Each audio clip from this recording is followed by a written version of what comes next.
दर्शक तथा श्रोतावृन्द नमस्कार। कार्यक्रम भैरहवा आवाजमा यहाँहरूलाई हार्दिक स्वागत छ। कार्यक्रम भैरहवा आवाजमा हामीले विशेष परिस्थितिमा विशेष व्यक्तिहरूसँग कुराकानी गर्ने गर्छौं र विशेष गरेर समाजमा योगदान पुर्याउने विभिन्न क्षेत्रका व्यक्तित्वहरूको भनाइ, उहाँहरूको विचार हामीले यहाँमाझ पुर्याउने गर्छौं। र आजको श्रृङ्खलामा हामीले यो महामारीको बीचमा अहिले एउटा छुट्टै विषय तरङ्गित छ र त्यो विषय भनेको नेपालको राष्ट्रियता, सार्वभौम सत्ता र अखण्डतासँग जोडिएको विषय।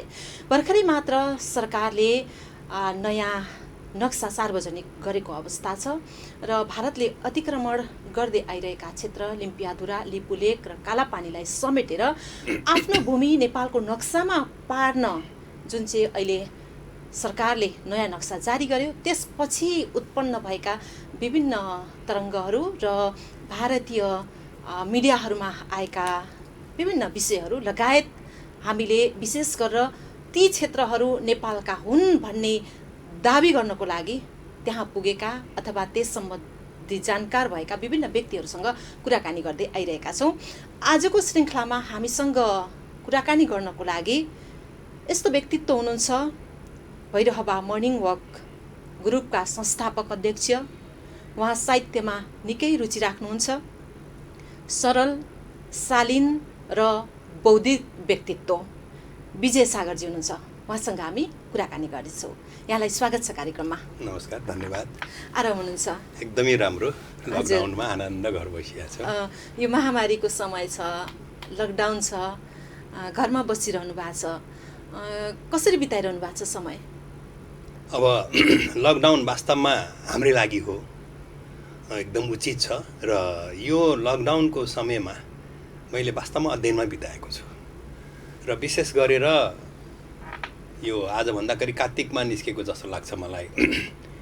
लिम्पियाधुरा, हजुर, कालापानी र लिपुलेकको जुन हाम्रो 391 वर्ग माइल जग्गा भारतले आफ्नो नक्सामा गाभिसकेपछि एउटा हामी नेपालीहरूमा जुन भित्र मनमा जुन आक्रोश आयो, के हो त यो, किन गर्यो त उसले भन्ने चाहिँ अध्ययनतिर म लागेँ र त्यही अध्ययन र अन्य विविध किताबहरू, पुस्तकहरू आफूले लेख्नुपर्ने केही उहरू पनि म त्यसैमा अवश्य पनि यहाँको रुचि निकै साहित्यप्रति छ, अध्ययनशील हुनुहुन्छ, धेरै जानकार पनि हुनुहुन्छ र अहिले नयाँ नक्सा सार्वजनिक भइसकेपछि विभिन्न कुराहरू निस्किएका छन्। यसले नेपालभित्र एउटा राजनीतिक दल र विभिन्न समुदाय बीच एउटा एकता, राष्ट्रियताप्रतिको एउटा भनौँ न रुचि एकत्रित भएर देखिरहेको अवस्थामा भारतबाट धेरै कुराहरू चाहिँ बाहिर आएका छन्। हामीले नक्सा स्वीकार्दैनौँ, यो गर्दैनौँ होइन भनेर नेपालको जुन एउटा स्वाभिमान छ त्यसमाथि नै आँच आउने खालका कुराहरू चाहिँ विशेष गरेर भारतीय मिडियाहरूले दिइरहेका छन्। यहाँ पनि त्योबाट टाढा हुनुहुन्न पक्कै पनि। के विचार छ, के भन्न चाहनुहुन्छ यो विषयमा?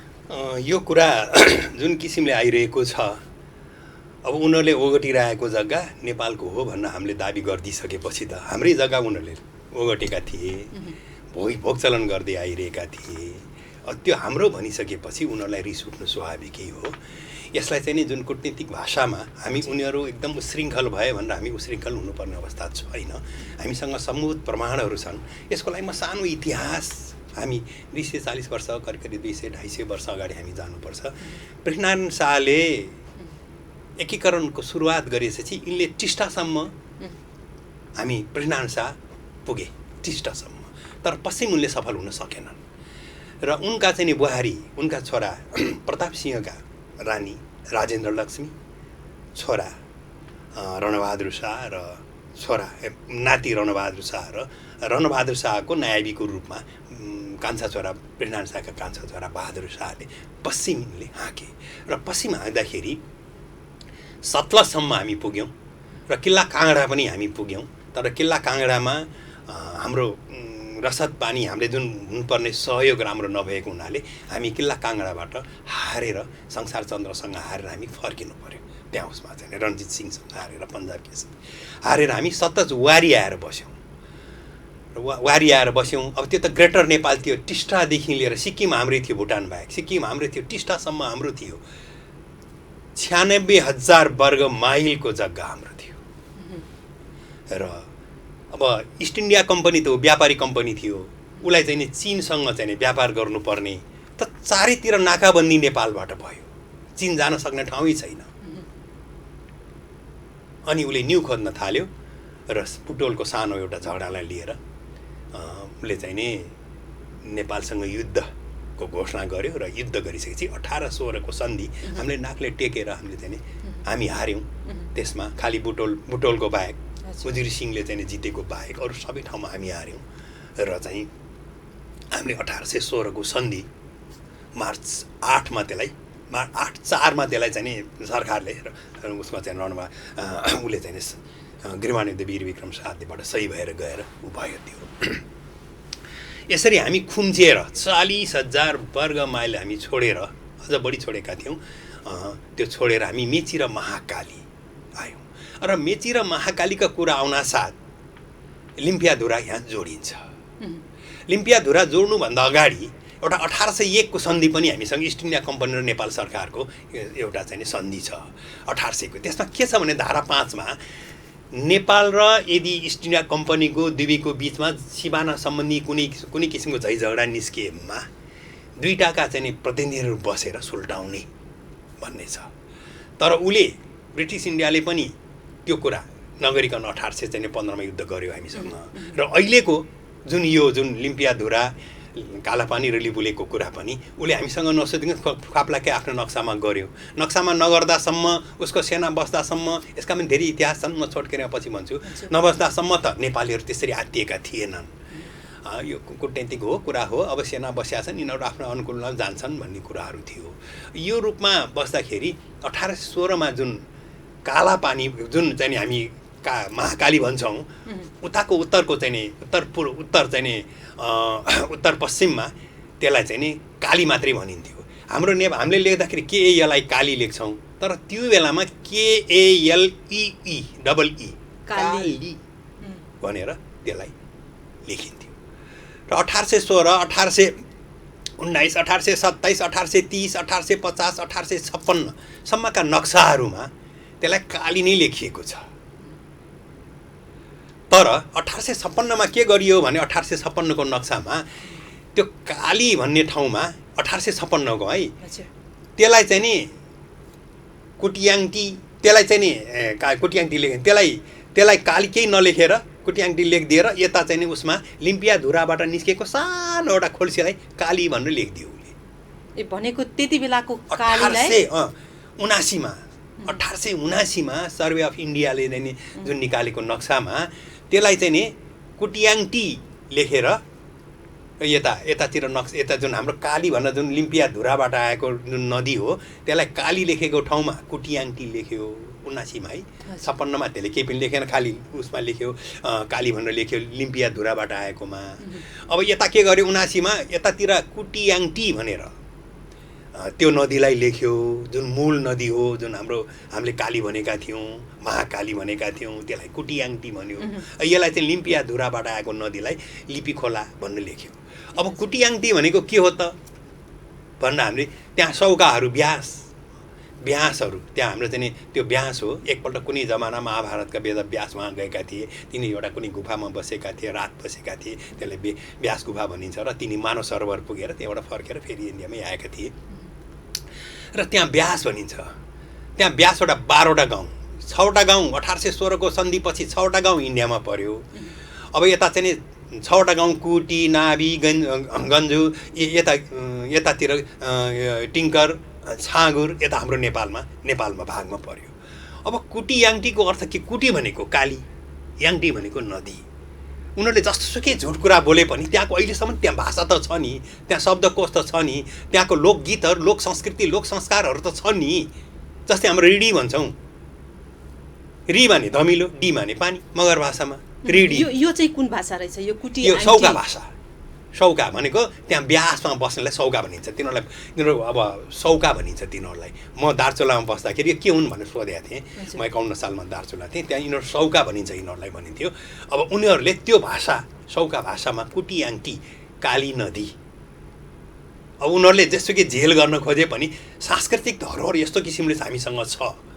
र त्यति मात्रै होइन, यो हाम्रो संस्कार र संस्कृतिमा जुन किसिमको तिनीहरू त्यहाँ बस्दै अब 1816 को सन्धिपछि के पनि भयो भने हाम्रो वंशाह चौतरिया वंशाह राजा खलक तिनी कुमाउँका चाहिँ प्रशासक थिए, कुमाउँका प्रशासक थिए। अब तिनी आएर बैतडीमा बस्नु पर्यो, काली वारी आएर पश्चिम, हामी चाहिँ पूर्व आएर बस्नु पर्यो, कैयौँ टाढा आएर बस्नु पर्यो। त्यो बस्ने बेलामा अब सौकाहरू अब त्यो पहिला कुमाउँमा गढवाल कुमाउँ यो नजिकै यिनीहरूले मालपोत तिरोभरो तिरिरहे, त्यो तिरोभरो तिरेकोमा अब पछि बैतडी आएर तिर्दाखेरि यिनीहरूलाई गाह्रो भयो। यिनीहरू कुमाउँको चाहिँ प्रशासक कहाँ गएर हामी चाहिँ साह्रै टाढा भयो, हाम्रो तिरोभरो यहीँ बुझ्यौ भन्न गएपछि उनीहरूले के भने होइन तिमीहरूलाई त्यसरी कहाँ बुझ्न मिल्छ, काली पारीका हौ तिमीहरू त चाहिँ उतैका हौ भनेपछि त्यो कुरा जानकारी वंशाल आएपछि वंशाले के भन्न उसलाई जानकारी पठाइदियो भने कहाँ हुन्छ त्यो त हाम्रा नागरिक हुन्, तिरोभरो हामीले लिने हो, यो चाहिँ नि तिमीहरूले चाहिँ लिन पाउँदैनौ भनिसकेपछि उनले जुन सौका समुदायले त्यहाँका ब्यासका समुदायले दिएको निवेदनमा तिमीहरू काली पारी नेपाल सरकारका अधीनस्थ प्रजा भएको हुनाले तिमीहरूले वहीँ तिर्नु भनेर चिठी सहित पठाएको प्रमाणहरू डाक्टर महेश डक्टर चाहिँ म यहाँ हेर्छु है महेश ढुङ्गेल अस्ति चाहिँ महेश ढुङ्गेलबाट मैले यो जानकारी पाएको हुँ। त्यो मैले वंशाले उनले भने उन त एउटा प्रशासक त्यो बेलाको, अनि उनले भनिसकेपछि ल तिमीहरू तिर्नु भनेपछि तिरे। अहिले पनि यो तिरोभरको सन्दर्भमा के छ भने 1995 तिरोभरो हाम्रो मालपोत विभागमा अहिले पनि छ, रेकर्ड छ 1900 त्योभन्दा अगाडि। र त्यसपछि 2015 सालमा निर्वाचन गर्ने बेलामा त्यहाँको जनगणना के अरे त्यहाँको चाहिँ यो हुन्छ नि यो हाम्रो मतदाता नामावली 2015 सालमा प्रकाशन भएको छ। 2018 सालमा के अरे मैले अघि हाम्रो भैरव रिसाल गएर चाहिँ जनगणना गर्नुभएको छ र त्यो बेलामा उहाँको हिसाबहरू छ 1816 जना त्यो क्षेत्रमा लिम्पियाधुरादेखि कालापानीसम्म 1816 जना त्यहाँ चाहिँ मान्छे हाम्रो चाहिँ नेपालीहरू नागरिकहरू थिए। त्यस्ता प्रमाणहरू हामीसँग छन्। र त्यति मात्रै नभएर 1813 भर्खरै 2073 सालमा पनि त्यहाँको के कस्तो रेकर्ड रहेछ भन्ने सम्पूर्ण तथ्याङ्कहरू विभागमा चाहिँ यो विभागमा पठाइएको छ। यो के भन्छ अहिले हाम्रो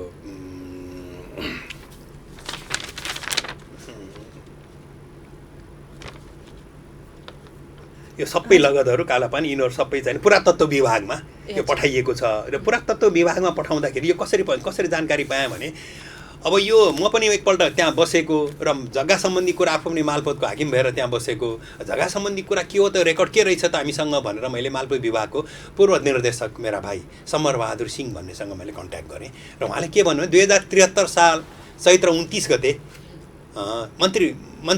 मन्त्रालयको मन्त्री स्तरको निर्णयले त्यहाँ जुन लगतहरू छन् त्यहाँ चाहिँ कति दूरीमा चाहिँ घरहरू छन्, त्यहाँको जिम्मेवार को हो, कसले कति पैसा तिर्नुपर्ने हो, त्यसको लगत सम्पूर्ण लगतहरू त्यहाँ छ। र त्यो 2073 चैत्र 29 गतेको निर्णयले त्यो एकदम सुरक्षित राख्नलाई चाहिँ यो पुरातत्व विभागमा पठाइएको छ। हजुर, अब यहाँले भन्नुभयो नि भर्खरै 1889 मा जुन चाहिँ 79 मा जुन चाहिँ काली नदी थियो त्यसको नाम लिपि खोलालाई काली भनेर बनाइयो, काली भनेर बनाइयो। जुन काली छ त्यसलाई चाहिँ के अरे कुटियाङ्टी भनियो। त्यो त्यति बेला के थियो नियत, अथवा तर त्यो भूमि नै आफूले लिने नियतले गरियो कि अथवा त्यति बेला त्यो नाम परिवर्तन गर्नको त्यो भनौँ न उनीहरूले चाहिँ खास कुरा अब त्यो कुरा चाहिँ नि उनीहरूले त्यो जेसुकै गरे पनि त्यो भूभाग नेपालकै हो भनेर उनीहरूले फेरि भनि नै रहे। नाउँ जेसुकै चेन्ज गरे पनि उनीहरूले भनि नै रहे। र पछि फेरि नाउँ अरू नक्साहरूमा 1903 को नक्सा 1903 अस्ति भर्खरै के 1903 आज 1903 को चाहिँ नि म कुन नक्सामा छ भने तपाईँलाई म स्पष्ट यहाँ अलिकति मैले टिपेर पनि ल्याएको छु। यो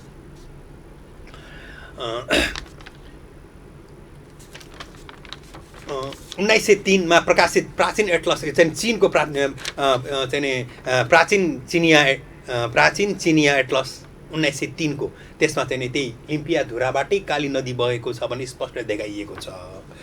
अनि फेरि 1921 अस्ति भर्खरै आजभन्दा 79 वर्ष अगाडिको एसियाको नक्सा भनेर इन्डियाबाटै प्रकाशन भएकोमा पनि त्यही लिम्पियाधुराबाटै काली नदी भनेर लेखिएकै छ। र त्यसै 1910 कोमा इन्डियन एम्पायरेट सिलोन भन्ने आदि सबै नक्सामा लिम्पियाधुराबाटै काली नदी बगेको देखाइएको छ। अब त्यो बेलामा किन लेखे, के कारण लेखे, त्यो कुनै कतै छैन। अहिलेको विवाद जुन आएको छ, अहिलेको विवाद उनीहरूले त्यही समाते, त्यही उनीहरूले जुन लिम्पियाधुराबाट लिपुलेकबाट निस्केको कालीलाई त्यो बेलामा खालि खोल्सी मात्रै थियो। अहिले त यिनीहरूले 1852 1800 चाहिँ पछि चाहिँ 1960 पछि त यिनीहरू त्यहाँ बसिसकेपछि एउटा ठुलो पोखरी बनाए र त्यो खोल्सीहरू सबै त्यो पोखरीमा आउने गराए र त्यो पोखरीबाट यिनीहरूले पानी बहने गराएर त्यसलाई काली महाकाली यही हो तिमीहरूको भनेर देखाइदिए। भनेको असली महाकालीलाई छोडेर सहायक एउटा मामुली खोल्सीलाई त्यो उसलाई पनि लिपुलेकबाट आएको उसलाई पनि उहाँको स्थानीय नाउँ छ खा खोला खायाङटी भन्छ। खा भने लिपु, खायाङटी, खा खोला, याङटी भनेको खोला, खा भनेको लिपुलेकबाट खा, त्यसरी चाहिँ देखिएको छ। यति धेरै प्रमाण हुँदै पनि हैन, यति लामो समय भयो आफ्ना जनता, आफ्नो भूमि, नयाँ नक्सा चाहिँ सार्वजनिक गर्न ढिला भएको होइन? यो त वास्तविक कुरा के छ भने ढिला त अत्यन्तै ढिला हो। यो यिनीहरूले चाहिँ नि पहिला सुरुमा त अब चाहिँ नि हाम्रो परराष्ट्र मन्त्रीज्यूले, भूमिसार मन्त्रीज्यूले, प्रधानमन्त्रीज्यूले पनि मलाई खासै जानकारी छैन भन्ने चाहिँ एकदमै गैर जिम्मेवारी उहाँहरूले जवाफ दिनुभयो। यो किन दिनुभयो? नेता भएपछि, मन्त्री भएपछि फटाई कुरा गर्नुपर्छ भन्ने कुरा सबैले संसारलाई जानकारी गराउनु खोज्नु भएको, त्यो त मलाई थाहा भएन। किनभने 2008 सालमा प्रधानमन्त्री चाहिँ नि मातृका प्रसाद कोइराला प्रधानमन्त्री हुँदा इन्डियाले नेपालको 15 जिल्लामा 18वटा सैनिक चेकपोस्टहरू राखेको थियो। हेर्नुहोस् त, एउटा सार्वभौम सत्ता सम्पन्न देशमा अर्को चाहिँ देशले आफ्नो सेना राख्नु भनेको चाइनालाई घेरेर पाथरदेखि लिएर दार्चुलासम्म 18वटा क्षेत्रमा, अब ती जिल्लाहरूको नाउँ छ मसँग, ती सबै नाउँहरूभन्दा टाइम होला, ती चाहिँ 18वटा। पछि 26 सालमा राजा महेन्द्रले कृतिनी बिस्टलाई आँखा इसारा गरी हटाऊ भन्ने इसारा गरेपछि कृतिनी बिस्टले ल मित्र, तपाईँले त यो चाहिँ एउटा सार्वभौम सत्ता देशमाथि कसरी राखेको, यो राख्न मिल्दैन भनेपछि उनीहरूले हटाए। तर 18 मा 17वटा हटाए। दार्चुलाको टिङ्करमा रहेको जुन कालापानी, जुन चाहिँ नि यिनीहरूको भारतीय सेना हो, त्यो लिएर गएर यिनीहरूले कालापानीमा राखे। लिपुलेकको मुनि कालापानीमा, त्यो कालापानी त चौर छ, त्यहाँ लगेर राखे, जुन हाम्रो नेपालको। त्यहाँबाट लिपुलेकबाट माथिबाट हेरेपछि उनीहरू सिधै चाहिँ नि चाइनाको बोर्डर पनि देखिने, यता नेपाल पनि देखिने, भारत पनि देखिने, त्यस्तो एकदम राम्रो ठाउँमा लगेर उनीहरूले राखे। अब त्यहाँ राख्दाखेरि अब कसैले, मैले लिखित त पढेको छैन, इन्टरभ्यूमा मैले सुन्दाखेरि के सुनिरहेको छु भने राजा महेन्द्रसँग सोधेका थिए। राजा महेन्द्रले चाहिँ नि अब 1962 जुन चीन र भारतको युद्ध भयो त्यसमा हारे उनीहरू, त्यही ठाउँ प्रयोग गरेका थिए, त्यही ठाउँ प्रयोग भएको थियो र त्यो हारिसकेपछि आफ्ना सेनाहरूलाई त्यहाँ राखेका थिए र मलाई केही समय राख्न देऊ भनेको न, राजाले केही बोलेन, भन्नु अर्थ मौनम सुगृतम भन्ने कुरा भयो भन्नेसम्म सुनेको छु। लिखितमा मैले कहीँ कतै पढेको छैन। तर एउटा शङ्कास्पद कुरा के छ भने 2017 सालमा राजा महेन्द्रबाट बिपी कोइरालाको 2/3 सरकारलाई चाहिँ भङ्ग कु गरिसकिसकेपछि, सैनिक कु हो त्यो पनि एउटा सैनिकको बलमा कु गरिएको हो, 17 सालमा भङ्ग गरिसकेपछि 19 सालमा उनले पञ्चायती व्यवस्था लागू भयो। 18 सालदेखि 14 अञ्चल र चाहिँ 75 जिल्ला 18 वैशाख 1 गतेदेखि सुरु भएको नेपालमा, र 19 सालमा उनले नेपालको संविधान जारी गरे। त्यो जारी गरिसकेपछि यता 1962 पनि 19 सालतिर पर्न गयो। जारी गरिसकेपछि हिजोसम्म उसले 17 सालमा चाहिँ 17 सालमा कु गर्दाखेरि इन्डियाले चाहिँ किन यसरी गरेको, के गरेको भनेर एउटा भित्री मनले नभने पनि बाहिरी मुखले अन्तर्राष्ट्रिय क्षेत्रमा एउटा प्रजातान्त्रिक देशले एउटा प्रजातन्त्र हत्या हुँदासम्म के हेरेर बसेको यो भन्ला भनेर यसरी गर्न नहुने, यो गर्न नहुने मुखले भने तापनि वास्तविक उसले तिमीले गर्नै हुन्न, यस्तो त नगर्नुपर्ने मित्र भन्न चाहिँ कहिले पनि दबाब दिएन। तर 1962 मा जब चाहिँ नि चाइनाबाट हारेर त्यहाँ बस्नु पर्यो र चाहिँ नि महेन्द्र पनि चुप लाएर बसे, अनि पछि बल्ल पञ्चायती व्यवस्थालाई भारतले स्वीकार गरेको भन्दा त्यो हो कि भन्ने प्रमाणहरू हुन आउँछ यसमा। हजुर हजुर इतिहास धेरै लामो छ हैन, तर अहिले चाहिँ जुन चिज हुनुपर्ने अहिले आएर भएको छ र यहाँ चाहिँ सरकारी सेवानिवृत्त पनि हुनुहुन्छ हैन, त्यहाँ दार्चुलासम्म पनि यहाँ चाहिँ पुग्नु भएको छ। के छ त्यहाँको भौगोलिक अवस्था? त्यति बेला जति बेला यहाँ त्यहाँ पुग्नु भएको थियो के जानकारी छ यहाँलाई? त्यति बेलाको अवस्था के थियो?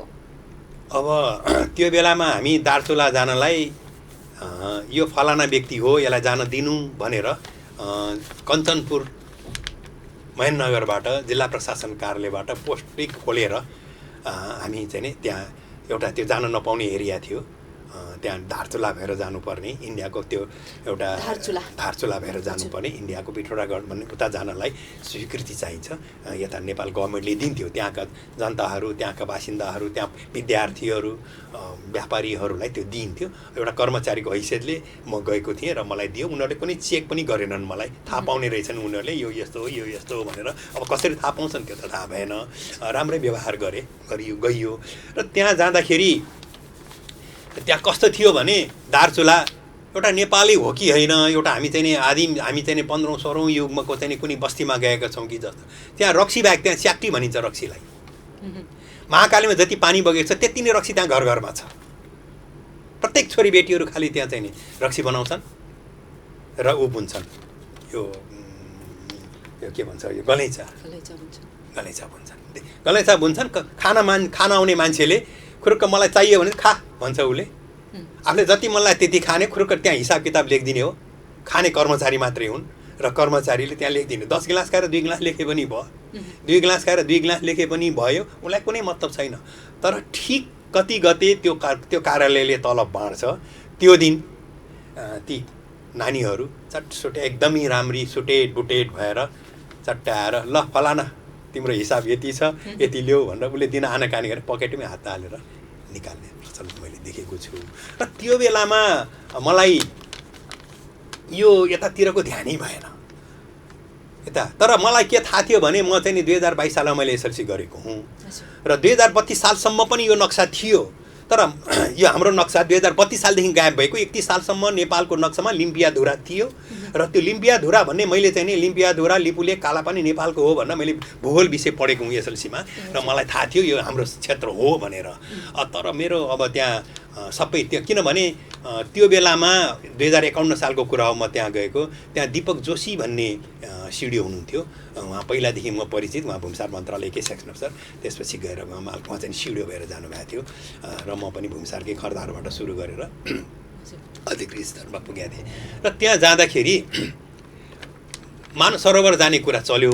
मानस सरोवर जाने कुरा गरेर त्यो लिपुलेक कालापानी लिपुलेक भएर सबै भएर जानुपर्छ, लिम्पियाधुराको त्यो उसमा पनि पुग्नुपर्छ। र त्यो जाने बेलामा मलाई डाक्टर साहबले के भने तपाईँ मलाई चाहिँ नि मुटुको रोग, मलाई प्रेसर मात्रै थाहा थियो, मुटुको रोग मलाई थाहा थिएन। म चाहिँ नि उनले मेरो मुटुको चाल हेरिसकेपछि तपाईँलाई म जाने अनुमति दिन्न भनेर मलाई जानै दिनु भएन डाक्टर साहबले। अरू ग्रुप गए, म चाहिँ एउटा त्यत्तिकै त्यहीँ बसेँ। र त्यो बेलामा उहाँले एउटा दार्चुलादेखि मानस सरोवर यात्रा भन्ने लेख्नुभएको छ। त्यो लेख्दाखेरि उहाँले सबै हाम्रो यो उनीहरूको सेना भएको कुरा पनि लेख्नुभएको छैन। तर के भने उहाँले लिम्पियाधुराको मा यता इन्डिया यता नेपाल यता चीन भएको ठाउँमा 1 नम्बर पिलर, चीनबाट गाडिएको 1 नम्बर पिलरमा गएर हामी आफ्नो देशलाई सलाम गर्दै 1 नम्बर पिलरमा यो चीन र चाहिँ नेपालको साथ भनेर त्यहाँ गएर फोटो खिचेका छौँ भन्नु उहाँले लेख्नुभएको छ। त्यो किताब मसँग, त्यो पत्रिका मसँग छ। एउटा ऐतिहासिक 2051 सालमा निस्केको पत्रिका हो त्यो, आजभन्दा 27 वर्ष अगाडि निस्केको पत्रिका। त्यो पिलर अहिले छैन भन्न मैले सुनिरहेको छु। अब खालि छ छैन मलाई थाहा छैन, यो हाम्रो पनि हल्ला मात्रै हो कि के हो। यो चाहिँ त्यो पिलर चाहिँ नि लिम्पियाधुरा लिपुलेक हाम्रो हो भन्ने धेरै प्रमाणहरू छन्। यी सबै प्रमाणहरू लिएर जाने हो। अर्को कुरा पनि के छ भने यो नदीको धार हुन्छ नि, नदीको एउटा धार हुन्छ, त्यो धारले के जनाउँछ भने जसलाई हामीले सिमाना भनेका छौँ, वास्तवमा महाकाली पारी इन्डिया भन्नु हामीले चाहिँ इस्ट इन्डिया कम्पनी भन्छ, महाकाली हाम्रै हुनुपर्ने हो, त्यो सिमाना नदी नहुनु पर्ने हो तर सिमाना भएको हुनाले त्यसलाई हाम्रा धेरैजसो नेताजीहरूले मन्त्रीहरूले चाहिँ नि यो हाम्रो चाहिँ नि अन्तर्राष्ट्रिय नदी हो भनिसकेको हुनाले त्यसलाई सिमाना लौ मान्यौँ। त्यो माने पनि त्यसको धारको बिचको धारलाई लिएर हामीले सिमाना मानेका छौँ। र त्यो जुन धार हो त्यो धार आउने तरिका र जुन हामी लिम्पियाधुराबाट जुन किसिमको एक नासको आनन्दले बढ्दै बढ्दै बढ्दै बढ्दै बढ्दै बढ्दै आएर महाकाली भएर हाम्रो चाहिँ महेन्द्रनगर भएर चाहिँ टनकपुर भएर पानी भारतमा जान्छ। त्यो लिपु खोलाको सानो एउटा खोलालाई महाकाली भन्न कहिले पनि यो हुनै नसक्ने कुरा। अब मैले त आज मैले हेरेँ हाम्रो चाहिँ नि सरकारका प्रतिनिधि प्रवक्ताले चाहिँ नि हामी अन्तर्राष्ट्रिय क्षेत्रमा यो विषयमा जानेवाला छैनौँ, जानु नपरोस्, भारतले हाम्रो कुरा सुनिदियोस्, यो म प्रार्थना गर्छु, म शुभकामना दिन्छु। तर त्यो त्यत्तिकै मान्नेवाला छैन। यसलाई अन्तर्राष्ट्रियकरण गर्नुपर्छ। किनभने 1915 मेमा जब उसले चाहिँ नि यो 2008देखि नै सन् 2008देखि नै त्यहाँ बाटो खन्न सुरु भएको 22 किलोमिटर बाटो हो। 22 जम्मा 35 किलोमिटर लम्बाइ छ हाम्रो। 22 किलोमिटर चौडा जुन बाटो 22 किलोमिटर लम्बाइको बाटो जुन खन्यो 2008देखि खन्न सुरु गरेको हो भनेको। 2008 भनेको 12 वर्ष भइसक्यो आज। सानो सानो कुराहरू थाहा छ। पत्रकारले के कुरा गर्ने, पत्रकार नपुगेको ठाउँ पत्रकार कसरी पुग्यो भन्न यिनीहरूलाई छ। सबै कुरा थाहा पाउने रहेछन्। 2008 सालदेखि त्यहाँ बाटो खनिरहेको पनि यिनीहरू थाहा छैन। 2008 सालमा मनमोहन सिंह भारतीय कङ्ग्रेसका चाहिँ प्रधानमन्त्री मनमोहन सिंहको पालादेखि त्यहाँ खनिएको हो। के हेरेर बस्नुभएको थियो हाम्रा मन्त्रीज्यूहरू, प्रधानमन्त्रीज्यूहरू? किन बोल्नु भएन? तर 2000 इस्वी 15मा आएर 15 मेमा आएर जब यिनीहरूले यो 15 मेमा आएर यिनीहरूले के गरे त्यहाँ भने 8 सालमा 2006 साल 15 मेको मात्र त्यो 15 मेमा चीन भारतको 41 बुँदे सन्धि भयो। हेर्नुहोस्, चीन र भारतको मोदी 2014मा मोदी आए, 15मा चीन गए। चीन गएर उनले 41 बुँदे सन्धि गरे, व्यापारिक सन्धि। र व्यापारिक सन्धिमा 40 बुँदामा जेसुकै लेख्यो भने 41औँ बुँदामा भनौँ एउटा बुँदामा के लेख्यो भने लिपुलेख भएर चीन र भारतको चाहिँ नि व्यापार गर्ने व्यापारिक मार्ग बनाउने भने। यसमा मलाई प्रश्न के भने चीनसँग पनि, चीन पनि हाम्रो मित्र राष्ट्र हो। जब उसको चाहिँ लिम्पियाधुरामा उसको 1 नम्बर पिलर छ भन्ने उसलाई थाहा छ, नेपाल र चाहिँ उसको सिमाना हो भनेर थाहा छ, उसले कसरी सही गर्यो त्यहाँ? यसले त आफ्नो सेना राखेको थियो, जसरी नेपाललाई जसरी उ गरौँला, धम्काउँला, जे गरौँला भनेर भन्यो होला। त्यति बेला नेपालको तर्फबाट कुनै पनि प्रतिक्रिया नजनाउनु? होइन, प्रतिक्रिया भयो। सुशील कोइराला हुनुहुन्थ्यो प्रधानमन्त्री, उहाँले प्रतिक्रिया दिनुभयो। तर कुनै किसिमको खालि प्रतिक्रिया दिनुभयो, यो हाम्रो है, यो तिमीहरूले चाहिँ यसरी हामीले नसोधिकन चाहिँ यो कसरी गरेको यो भन त भने। उनले चीनलाई पनि लेखे भन्छन्, नेपाल भारतलाई पनि लेखे भन्छन्, लेखे होलान्, तर कहीँ कतै प्रचार प्रसार केही भएन। त्यही बेला हामी अन्तर्राष्ट्रियकरण गर्न सकेको भए यो बाटो पनि भन्ने थिएन, बाटो रोकिन्थ्यो। र अस्ति चाहिँ नै 26मा त चाहिँ वैशाख 26मा चाहिँ नक्सै निकालिदिए, उद्घाटनै गरे होइन। यति लामो विषय हो होइन, यतिका वर्षदेखि विवादास्पद रूपमा रहेको भनौँ न जमिनलाई अहिले आएर नेपालले नयाँ नक्सा जारी गरिरहँदाखेरि, ती क्षेत्रहरू समेटेर जारी गरिरहँदाखेरि अहिले चीनको चाहिँ टाउकोमा टेकेर अथवा चीनले उक्साएर चीनको हात छ भन्ने जस्ता प्रतिक्रियाहरू भारतको तर्फबाट आइरहेका छन्। अहिले पनि यति धेरै प्रमाण हुँदाहुँदै पनि उहाँहरूको त्यो अलिकति भनौँ न जिम्मेवारीपन चाहिँ आइरहेको छैन। यसको पछाडि के भन्न सकिन्छ? होइन, उनीहरू त पुरै विस्तारवादी नीति हुन्। उनीहरूले तपाईँले सार्क कन्ट्रीमा इन्डियाको कुनसँग राम्रो छ मलाई एउटा तपाईँ उदाहरण दिनुहोस् न। पाकिस्तान दुश्मनी भयो, सिक्किम खाइदिइहाल्यो पहिल्यै। अब भुटान आफ्नै परराष्ट्र चाहिँ ऊ आफूले चाहिँ जिम्मा लिएर बसिदिएको छ भुटानको। श्रीलङ्कासँग युद्धै छ करिब उनीहरूको पाराबारे पानी बाराबार जस्तै छ। बङ्गलादेशसँग यिनीहरूको अस्ति भर्खरै झगडा भएको, सिमाना झगडा भइरहेको छ। मालदिप्सलाई हेपेकै छ। नेपाल भयो। कुन राष्ट्रसँग इन्डियाको राम्रो छ? सधैँ दादागिरी भएर मभन्दा बलियो कोही छैन भन्ने इन्डियाले भनेर हुनेवाला छैन। कानुन प्रमाण सबुत प्रमाणको अगाडि इन्डिया झुक्नुपर्छ। अन्तर्राष्ट्रिय हो त्यो बलियो छ, त्यसले चाहिँ सारा संसारमा आफ्नो प्रभुत्व गर्न खोज्ला, तर यथार्थ प्रमाण सत्य जस्तै कुटियाङ्टी भने नि, कुटी भनेको कालीयाङ्टी भनेको नदी, त्यसले जेसुकै झुट जेसुकै बरे पनि यता चाहिँ हामीलाई चाहिँ जहाँसुकै देखाए पनि त्यहाँको भाषा, त्यहाँको लोक संस्कृति, त्यहाँको लोकगीत लोकगायनमा त त्यो त छ नि। हजुर, यस्ता कुराहरू छ। अब जुन एउटा भनौँ न नक्सा त पहिलो प्रक्रिया भयो, सार्वजनिक भयो। अब त्यहाँका जनताले त प्रत्यक्ष सरकारको उपस्थिति होस्, सरकार छ भन्ने अनुभूति होस् भन्ने चाहन्छन् नि त। अबको सरकारको दायित्व भनेको यसलाई व्यावहारिक रूपमा परिणत गर्नको लागि के गर्नु पर्ला? अब यो त वास्तविक कुरा के हो भने अब हाम्रो पहिला सुरुमा यहाँहरूले जुन अस्ति एउटा मलाई गजब लाग्यो के प्रधानमन्त्रीज्यूले उनीहरूको चाहिँ वचन सुन्दाखेरि हाम्रो चाहिँ उसमा संविधानमै रहन्छ। हेर्नुहोस् न, संविधानमा नक्सा लेख्दाखेरि नक्साविदहरू यिनीहरू सबलाई राखेर गर्नुपर्ने, सीमाविदहरू राख्नुपर्ने, हाम्रा चाहिँ जुन परराष्ट्र चाहिँ विदहरूलाई सबलाई राखेर कुन तरिकाले कसो गर्नुपर्ने हामी चुक्यौँ। ल ठिकै छ, नक्सा निकाल्नु भयो, एकदम राम्रो, निकाल्नु पर्थ्यो, निकालियो, राम्रो भयो।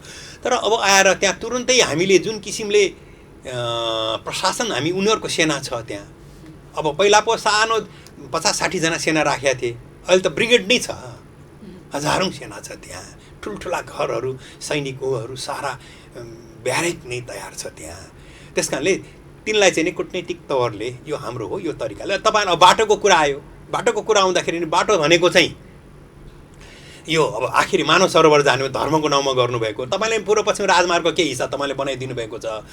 यो हामीले पहिला चाहिँ यो सिद्धार्थ राजमार्ग पनि तपाईँहरूले बनाइदिनु भएको, कतिपय सहयोग तपाईँहरूको छ, यो पनि सहयोगी भयो, त्यसको लागि धन्यवाद भनेर यो कुटनीतिक भाषामा हाम्रो सरकार, हाम्रो चाहिँ नेताजीहरू जानुपर्छ।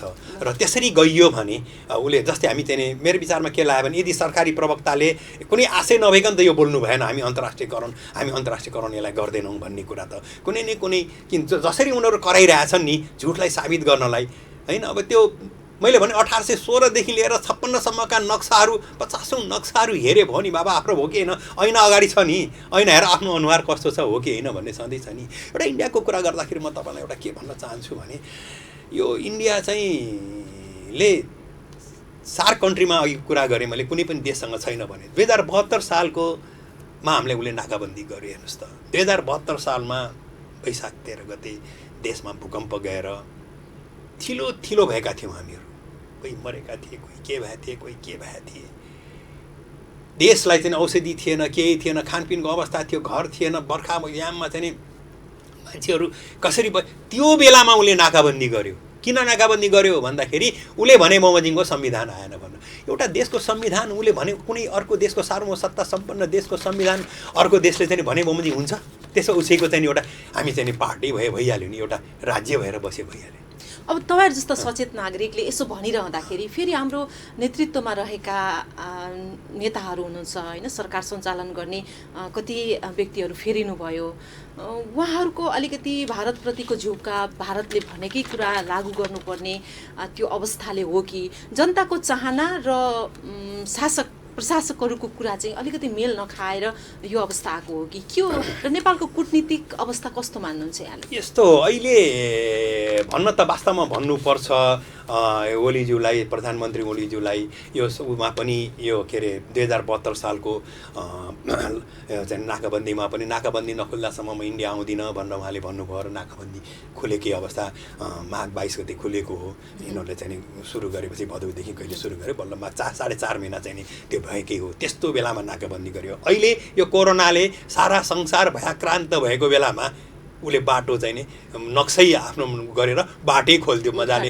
बाटो पनि चाहिँ रक्षा मन्त्री राजनारायण सिंहले मजाले आफू मात्रै नबसेर त्यो धम्काउनलाई उहाँको थल सेनाध्यक्षलाई साक्षी राखेर, त्यही भएर थल सेनाध्यक्षले अस्ति बोले। सेना पनि कहीँ अर्को चाहिँ नीतिगत कुरामा सेना पनि कहीँ बोल्छ, त्यसो हाम्रो सेना पनि जे मनलाई त्यो बोले भयो नि। तर म के अनुरोध गर्छु भने सेनालाई, हाम्रो सेना बोल्नु हुँदैन यस विषयमा। भारतका सेनाध्यक्षले बोल्यो, त्यो पिट्ठु थियो उसको सरकारको, ऊ बोल्यो। सेनाले त चाहिँ सरकारको के हो कसो नबुझिकन बोल्नु हुँदैन।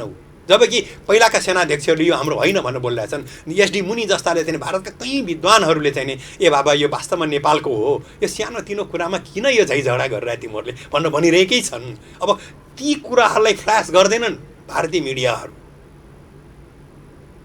अब चाहिँ हामी त्यहाँ तिमीहरूका यति लाख मान्छे हामी कहाँ छन्, खान नपाएकाहरू, यो भनेकाहरू। किनभने बाध्यात्मक रूपमा हामी चाहिँ काम गर्न जान्छौँ। सरकारले कुनै किसिमको चाहिँ हाम्रो देशमा त्यसको उद्योग धन्दाहरू छैनन्। जुनै पनि उद्योग धन्दाहरू आउँछन् त्यो भारतीय कारण नै फेल हुन्छ हाम्रो। यी सब कुराहरूलाई अब आउने सरकारले दह्रो मुटु लिएर, अघि प्रश्न नानुको प्रश्न के भने त्यसको विरोधमा बोलेपछि मेरो सरकार जान्छ भन्ने छ कि उहाँको कुन सरकार बनाउने कुन सरकार खसाल्ने त इन्डियाको हातमा छ भन्ने कुरा त जगजाहेर छ नि त। अहिले 2/3 सरकार छ। यो हिसाबले 9 महिनामा हेर्नु न, माओवादी जस्तो चाहिँ काङ्ग्रेससँग मिलेर पानी बाराबारको चाहिँ उसँग मिलेर सरकार बनाए। कहीँ संसारमा कहीँ हुन्छ त्यस्तो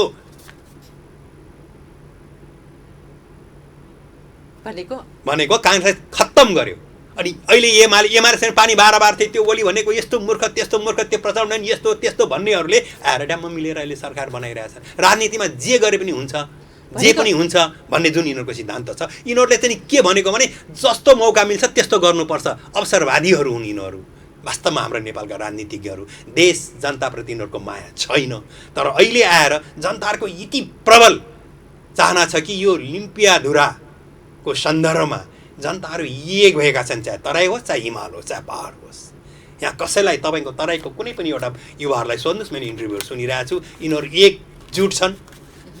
एकाध होलान् उतातिरका मान्छेहरू, उनीहरूले आफ्नो चाहिँ नेपाली भेषमा उनीहरूको भाषा बोल्लान्, त्यो बोल्नलाई बोल्न दिनुपर्छ। उनीहरूले आफ्नै किसिमले हामीले जवाफ दिनुपर्छ। र कुटनीतिक तौरबाट मन्त्री प्रधानमन्त्री या माथिल्लो स्तरको चाहिँ मेरो विचारमा त अझ सांसदज्यूहरूले पनि यो उनीहरू चाहिँ मर्यादा विपरीत भाषा बोल्नु हुँदैन।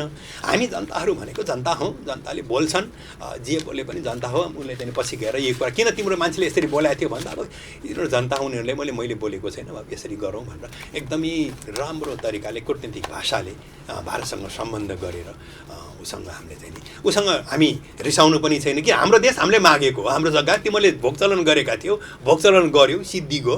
अहिलेसम्म हामीले तिमीले क्षतिपूर्ति मागेका छैनौ। अब यहाँले यसो भनिरहँदाखेरि यति सजिलैरी यो विषय समाधान भएन भने होइन, अलिकति हल्ला पनि चल्न थाल्यो, भारतले कतै नाकाबन्दी गर्ने हो कि जनतामा एउटा त्रास भनौँ न, कस्तो हुन्छ स्थिति? नेपालले त्यति बेला चाल्नुपर्ने कदम चाहिँ के हुनसक्छ? होइन, नाकाबन्दी त उसले हिजो अस्ति पनि गरेकै हो, 4 पल्ट गरिसकेकै छ। नाकाबन्दी गर्ला, तर संसारको अन्तर्राष्ट्रिय नियमअनुसार नाकाबन्दी गर्न पाउँदैन, तर गर्ला। ऊ विस्तारवादी हो, उसले गर्ला। तर गऱ्यो भनेर हामी डराउनेवाला छैनौँ, डराउनु पर्दैन। भोलि चाहिँ नि उसले जेसुकै गऱ्यो भने हामी त 3 करोड नेपाली छौँ, 3 करोड एटम बम छौँ नि त हामीहरू। पऱ्यो भने त एटम बम भएर बस्किने त हो नि, त्यो अवस्था नआओस् भन्नेसम्म न हो। मर्ने परेपछि मितको टाउको बेलेसरी भन्छन् नि, जब आफै मर्नु छ भने मितको हाम्रो एउटा उखान छ। अब अब अब अब भनौँ न, त्यो अवस्था नआउला मेरो विचारमा, उसले नगर्ला। त्यो चाहिँ नि उसले धम्काएको हो, गरेको मिडियाहरूको कुरा हो, क्षुद्र मिडियाहरू हुन् तिनीहरू। उनीहरूले जसरी हामीले सरकारी भत्ता खाएर गर्छन् भनेर हामीलाई मिडियाहरूलाई पनि कुन कुनै मिडियाहरूलाई जुन गाली दिइन्छ त्यस्तै मिडियाहरूले गरेका हुन्। यो गर्न चाहिँ हिम्मत उसको छैन, गर्दैन यो चाहिँ नि। र मेरो विचारमा उसले केही कुरा उसले बार्गेनिङ चाहिँ गर्छ। धेरै कुराहरू आकलन पनि कस्तो भएको छ भने अहिले यस्ता पनि आशंकाहरू आउन थालेका छन्, कतै चाहिँ अब फेरि दुईटा नेता बीचमा मनमुटाव गराएर होइन, कतै ओली सरकारलाई नै धरापमा पार्ने अवस्था त आउने होइन भन्ने पनि आशंकाहरू जन्मिएका छन्। मैले भने नि अघि नै यो सरकार इन्डियाकै इसारामा चल्छ भनेर जुन हिजो अस्ति भनिन्थ्यो, 9 महिने 6 महिने 7 महिने सरकार, अब त्यो अहिलेको 2/3 सरकार करिब नियर एबाउट 2/3 छ। 2/3 सरकार लाउन नसकेर मात्रै हो, नत्र उसले थर्काउँथ्यो। उसमा चाहिँ नि यो उसमा पनि थर्काउनै आएका थिए भारतीय पहिलाको विशेष दूत भएर जयशङ्कर के नाउँ हुन् तिनी। नेपालमा चाहिँ 72 सालको हाम्रो संविधान बनाउँदा हाम्रो नेताजीहरूलाई उसले एकदम थर्काउँथे, तिमीले यसो गर्नुपर्छ त्यसो गर्नुपर्छ भनेर। एउटा सार्वभौम सत्ता सम्पन्न देशका प्रधानमन्त्री मन्त्रीहरूलाई उसले थर्काएर हिँड्थ्यो। एउटा मामुली एउटा फर्स्ट क्लास अफिसर इन्डियाको भनेपछि त्यत्रो आफूलाई शक्तिशाली उनीहरूले मान्छन्। तर सारा संसार सबुत प्रमाण हामीसँग छ। सबुत प्रमाण हेरिसकेपछि त यथार्थ कुरा चाहिँ आफ्नो ऐना अगाडि सबै ऐना आइसकेपछि उनीहरूले त्यसो गर्ला जस्तो मलाई लाग्दैन। हजुर, अब यो राष्ट्रियताको विषयमा कुरा उठिरहँदाखेरि हाम्रा खुला सिमानाहरू छन् होइन, खुला सिमानामा तारबार गर्नुपर्छ भन्ने आवाजहरू पनि उठिरहेका छन्। किनभने हामीले तारबार नगर्दा, पर्खाल नलाउँदा यहाँसम्म आउँदाखेरि हाम्रो यो पुस्ताले चाहिँ दुःख पाइरहेको अवस्था छ भने अबका पुस्ताले दुःख पाउनु हुँदैन भन्ने आवाजहरू पनि उठेका छन्। यसमा के छ धारणा यहाँको? एकदम राम्रो, यो मेरो मनको यो कुरा प्रश्न आइदिए हुन्थ्यो भन्ने मेरो मनमा थियो। एकदम सही कुरा। हिजो हामीले गर्न सकेनौँ, जङ्गे पिलर भनिन्छ। जङ्गबहादुरले चाहिँ जुन बाँके बर्दिया कैलाली कञ्चनपुर लिँदा उसले चाहिँ सिमाना नसाधिकन लिँदै लिएनौ, सिमाना गर अनि बल्ल लिन्छु भनेका थिए। जङ्गे पिलर गाडेर मात्रै उनले लिएका हुन्। ल तिमीलाई यो नयाँ हाम्रो चाहिँ नयाँ देश भनिन्छ बाँके बर्दिया कैलाली कञ्चनपुर, यो चाहिँ 4वटा जिल्ला 1857को भारतमा चाहिँ तिनीहरूको भारतीय र चाहिँ ब्रिटिसको चाहिँ युद्ध हुँदाखेरि त्यहाँ गदरको युद्ध भन्छ, त्यसमा जङ्गबहादुरले ब्रिटिसले चाहिँ सहयोग गरे बापतमा यसरी तराई मेचीदेखि यो चाहिँ महाकालीदेखि हाम्रो राप्तीसम्म त्यो चाहिँ फर्क्यो हाम्रो यता बाँकेसम्म। यता चाहिँ फेरि 1857मै के अरे 1616मा चाहिँ सन्धि भयो। 1616मै 9 जिल्ला चाहिँ हाम्रो यता फर्क्यो, यो 9 पुरै फर्केको, यो बुटोलदेखि पुरै मेचीसम्मै तराई फर्क्यो, नत्र पहिला पाहाड मात्रै थियो, यसरी फर्केको हो यो। तर अहिले त मेरो विचारमा के छ भने अस्ति भर्खर मैले हेरेँ कुन चाहिँ हो यो हाम्रो गुँजीको मिसेसले राख्नुभएको थियो सोनु गुरुङले, यो चितवनको माडी क्षेत्रको एउटा 3 नम्बर वडाको के गुरुङ भन्ने चाहिँले आफ्नो चाहिँ 15 लाख रुपियाँले 5 किलोमिटरको चाहिँ उसले चाहिँ तारबार नेपाल र भारतको सीमामा तारबार लगाइदियो। आखिर एउटा वडा अध्यक्षले आफूलाई आएको पैसा त्यो गाउँमा खर्च गर्न विकासको लागि आएको खर्च अहिले चाहिँ नि त्यो खर्च गरेर बाँकी रहेको पैसा 2 वर्ष 2.5 वर्षको पैसाले तिनले तारबार लगाएछन् भने यसरी लाउन सक्ने पनि रहेछन् भने यसमा मलाई भन्न के छ भने यदि सरकारले यो पैसा यसको लागि जनतासँग हार गुहार गर्छ भने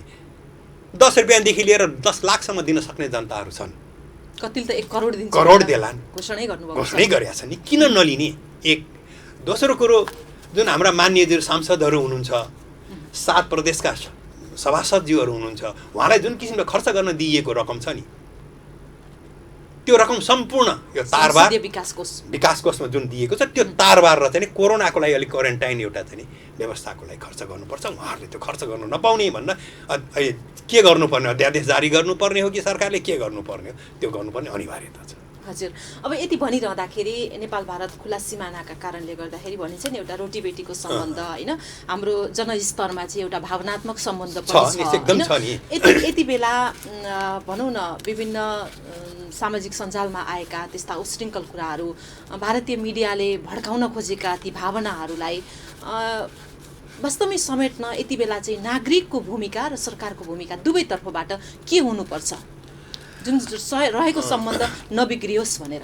जहाँसम्म लाग्छ नि तपाईँले जुन प्रश्न गर्नुभयो त्यो भारतीय मिडियामा जेसुकै कुरा गरे पनि मैले भारतीय जनताहरूमा यो त्यसले कुनै प्रतिक्रिया परेको छ, त्यसले के असर परेको छ जस्तो मलाई लाग्दैन। किन लाग्दैन भने तपाईँ हाम्रो चाहिँ नि यहाँ जे जति आइरहेका छन् भारतमा राति चाहिँ अब बिचरा हाम्रा प्रहरीहरू, हाम्रा स्वास्थ्यकर्मीहरू, हाम्रा सञ्चारकर्मीहरू, स्वयंसेवकहरू जुन किसिमले कोरोनाको विषयमा आफ्नो ज्यानलाई परवाह नगरेर यहाँहरू जुन किसिमले चाहिँ फैलिएर रिपोर्टलाई जानुभएको छ, संरक्षणलाई जानुभएको छ, त्यो उनीहरू नेपालमा किन आइरहेका छन्? भारतीयहरू राति 1 बजे 2 बजे यो सिमाना राति 1-2 बजेसम्म कतिजना प्रहरीहरू कतिजना छन्? यत्रो 1808 किलोमिटर लामो अहिले यो लिम्पियाधुरा छोडेर 1808 किलोमिटर छ, 595 किलोमिटर नदी नाला छन् हाम्रो, 1213 किलोमिटर लामो ठाउँमा खुल्ला सिमानामा कहाँ 1-1 इन्चीमा 1-1 मिटरमा चाहिँ प्रहरी राख्न सक्ने क्षमता त हाम्रो छैन। त्यस कारणले त्यो ठाउँबाट राति अबेर सबेर जसरी हुन्छ घुसेर आइरहेकै छन्। किन आइरहेका छन् भने नेपालमा शान्ति छ, नेपालमा राम्रो छ, यहाँ कोरोनाको फैलाव छैन, यहाँ जानु उचित छ भनेर उनीहरू पनि हाम्रो नाता गोता पर्नेहरू आइरहेका छन्।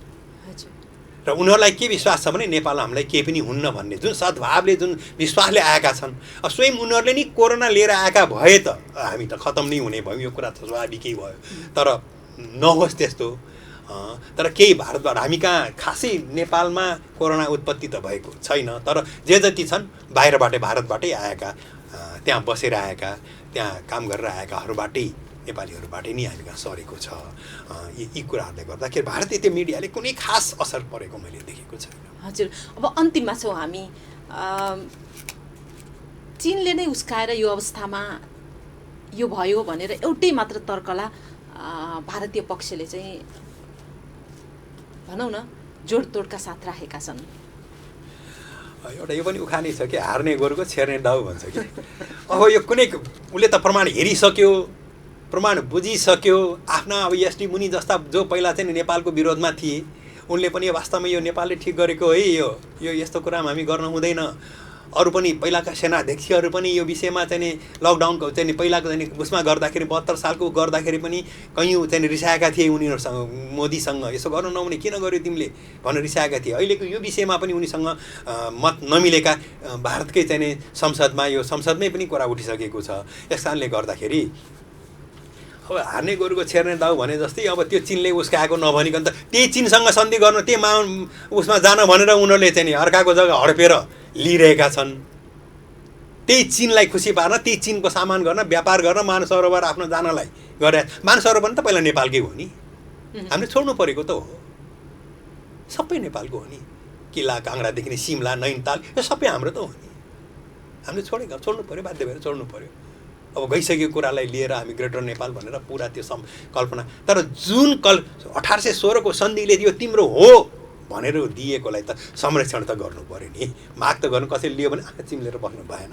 म सरकारलाई यो अनुरोध गर्छु, यसलाई चाहिँ कुटनीतिक भाषामा राम्रो तरिकाले, राम्रो तवरले एकदमै हामी उत्तेजित नभइकन, उनीहरू उत्तेजित जे जति जनता र हामी जनताहरू उत्तेजित हुनु स्वाभाविकै हो, तर यो माथिल्लो तहमा बसेकाहरू उत्तेजित नभइकन, थाहा भएको कुरा पनि थाहा छैन भन्न नपाउने के यिनीहरूले, त्यो गर्न नहुने, त्यो उहाँहरूले भन्नुभयो पहिला, त्यो नभनिकन थाहा भएका कुराहरू यस्तो हिजो यस्तो भयो, यो कारणले भयो, अहिले हामी यसो गर्छौँ, यसको लागि तपाईँले यो हाम्रो सहयोगी हो, गरिराख्नुभएकै छ, सहयोगी हो, सहयोग गरौँ भनेर भन्नु उचित हुन्छ जस्तो मलाई लाग्छ।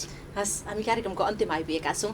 यति बेला कार्यक्रम हेरेर बस्नुभएका दर्शक तथा कार्यक्रम सुन्नुभएका श्रोताहरूलाई के भन्न चाहनुहुन्छ एउटा सचेत नागरिकको तर्फबाट? म सबभन्दा पहिला त लकडाउनकै कुरा गर्छु। हामी अहिले म आउँदा के देख्छु भने मजाले मान्छेहरू घुमिरहेछन् कि मोटरसाइकलमा चढिरहेछन्, साइकलमा चढिरहेछन्, हिँडिरहेछन्। म यो 2 महिना, आज ठ्याक्कै 2 महिना भयो, 4-5 पल्टभन्दा बढी अहिलेसम्म औषधि किन्न, ब्याङ्कमा पैसा लिन र यो इन्टरभ्यू दिने 1-2 ठाउँमा 1-2 पल्ट इन्टरभ्यू दिनलाई आउने बाहेक म निस्केकै छैन, म चाहिँ है। अब तर मैले आज देखेँ, हेर्छु त्यहाँ सारा हेर्छु मान्छेहरू त्यो फेसबुकमा देखिन्छन् नि, यो नगरौँ, यो हाम्रो सरकारले गरेका कुरा अब सबै गलत छन् भन्ने कुरा हामीले गर्नु हुँदैन। सरकारले कतिपय कुरा उनका गलत छन्, तर यो कुरा त राम्रो हो नि, हाम्रै लागि गरेको हो नि, लकडाउन त हाम्रै लागि गरेको हो। लकडाउनमा बसौँ, एकदम यसलाई राम्रोसँग यसलाई सम्मान गरेर बसौँ, अनावश्यक रूपमा हामी बाहिर ननिस्कौँ। एक दोस्रो कुरो, जुन यो नेपाल भारतको सीमा छ नि, तारबारका कुरा, वर्षक बार झन् हुने गर्ने कुरा, जहाँ हाम्रो झगडा छैन, 61 हाम्रो करिब 68 ठाउँमा नेपाल भारतको झगडा छ, 60,000 हेक्टरमा हाम्रो चाहिँ विवाद छ। 60,000 हेक्टर भनेको 90,000 बिघा जग्गामा त्यो सुस्ता र उछोडेर, सुस्ताको धार कहिले पानी, अब त्यो त नारायणी नदीको धारले गर्ने हो। हाम्रो बीच भनेर जुन जमानामा हामी 1816 मा जुन धार थियो, अहिले त्यो धार छैन।